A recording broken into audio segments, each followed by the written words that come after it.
Hi all, അസ്സലാമു അലൈക്കും. Welcome back to Silna's kitchen. ഇന്നത്തെ റെസിപ്പി വെറൈറ്റി ആയിട്ടുള്ള ഒരു അടിപൊളി ഈവനിങ് സ്നാക്സിൻ്റെ റെസിപ്പിയാണ്. എത്ര കഴിച്ചാലും മതി വരില്ല. ഈ ഒരു നോമ്പ് സമയത്താണെങ്കിലും അല്ലാത്തപ്പോഴൊക്കെ ട്രൈ ചെയ്യാൻ പറ്റിയ ഒരു അടിപൊളി ഐറ്റമാണ്. മുട്ട വെച്ചിട്ടാണ് ഇത് തയ്യാറാക്കി എടുത്തിട്ടുള്ളത്. പുറമേ നല്ല ക്രിസ്പിയും അകം നല്ല സോഫ്റ്റ് ആയിട്ടുള്ള ഒരു ഐറ്റമാണ്. അപ്പോൾ ഇതെങ്ങനെയാണ് തയ്യാറാക്കുന്നതെന്ന് അറിയാനായിട്ട് വീഡിയോ സ്കിപ്പ് ചെയ്യാതെ മുഴുവനായിട്ടൊന്ന് കണ്ടു നോക്കണേ. റെസിപ്പിയിലോട്ട് കിടക്കുന്നതിന് മുമ്പായി സിൽനാസ് കിച്ചൺ ചാനൽ ആദ്യമായിട്ട് കാണുന്നവരാണെങ്കിൽ പ്ലീസ് ഒന്ന് സബ്സ്ക്രൈബ് ചെയ്തേക്കണേ. ഒപ്പം തന്നെ ഈ വീഡിയോസ് നിങ്ങൾക്ക് ഇഷ്ടപ്പെടുകയാണെങ്കിൽ ഒരു ലൈക്ക് ചെയ്ത് ഷെയർ ചെയ്ത് സപ്പോർട്ട് ചെയ്യാനും മറക്കരുത്. ഇനി നമുക്ക് ഇതെങ്ങനെയാണ് തയ്യാറാക്കുന്നതെന്ന് നോക്കാം.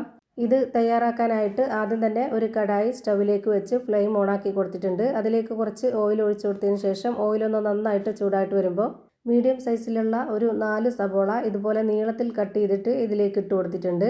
ഇനി പൊടിയായിട്ട് അരിഞ്ഞെടുത്തിട്ടുള്ള ഒരു 3 അല്ലി വെളുത്തുള്ളിയും ഒരു ചെറിയ കഷ്ണം ഇഞ്ചിയും 2 പച്ചമുളകും കുറച്ച് കറിവേപ്പിലയും ഇതിലേക്ക് ഇട്ട് കൊടുക്കുന്നുണ്ട്.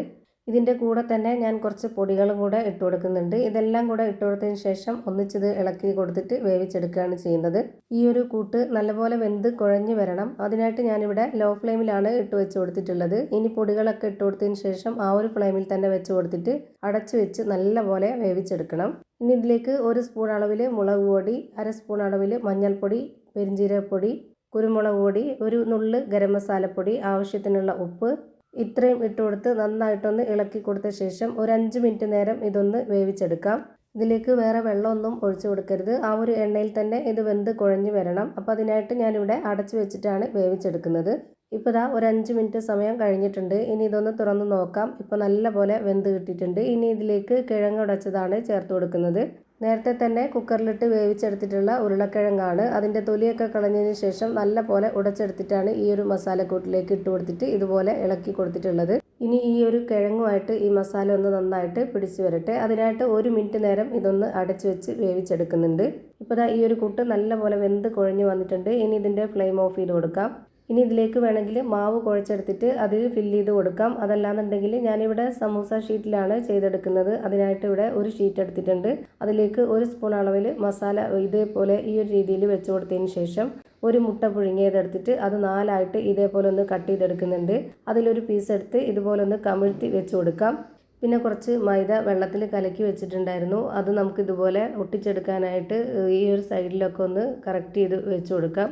ഇങ്ങനെ 4 സൈഡും ഈ ഒരു പേസ്റ്റ് വെച്ച് കൊടുത്തതിന് ശേഷം പിന്നെ നമുക്ക് ഓരോരുത്തർക്കും ഇഷ്ടമുള്ള ഏത് ഷേപ്പിൽ വേണമെങ്കിലും ഇത് മടക്കിയെടുക്കാവുന്നതാണ്.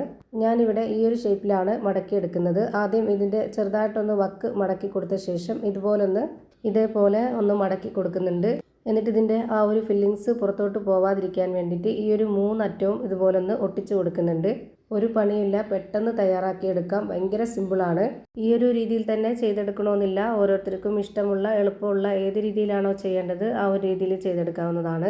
ഞാനിപ്പോൾ ഇവിടെ ഒരെണ്ണം കൂടെ ചെയ്ത് കാണിക്കുന്നുണ്ട്. അതിനായിട്ട് ഒരു ഷീറ്റ് എടുത്തു. അതിലേക്ക് കുറച്ച് മസാല വെച്ച് കൊടുത്തു. എന്നിട്ട് ഇതുപോലെ കട്ട് ചെയ്ത് വെച്ചിട്ടുള്ള ആ ഒരു മുട്ട പീസിൽ നിന്ന് ഒരു പീസ് എടുത്ത് ഇതുപോലെ കമിഴ്ത്തി വെച്ച് കൊടുത്തതിന് ശേഷം ഈ ഒരു ഷീറ്റിൻ്റെ 4 സൈഡും ഇതുപോലെ മൈദാമാവ് കലക്കിയത് ഒന്ന് വെച്ച് കൊടുക്കുന്നുണ്ട്. എന്നിട്ട് ഇതുപോലെ ഒന്ന് മടക്കിയെടുക്കാം.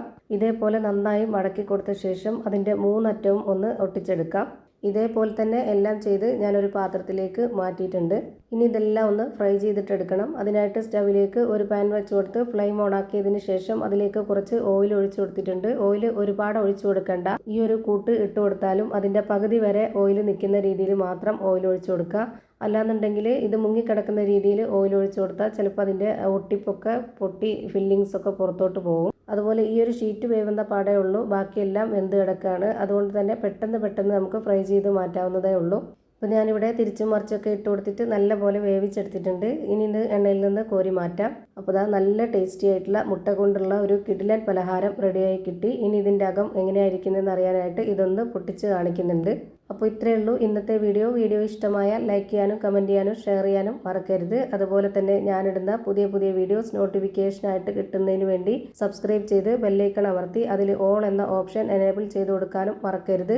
പുതിയൊരു വീഡിയോയുമായി വീണ്ടും വരും. Thank you for watching.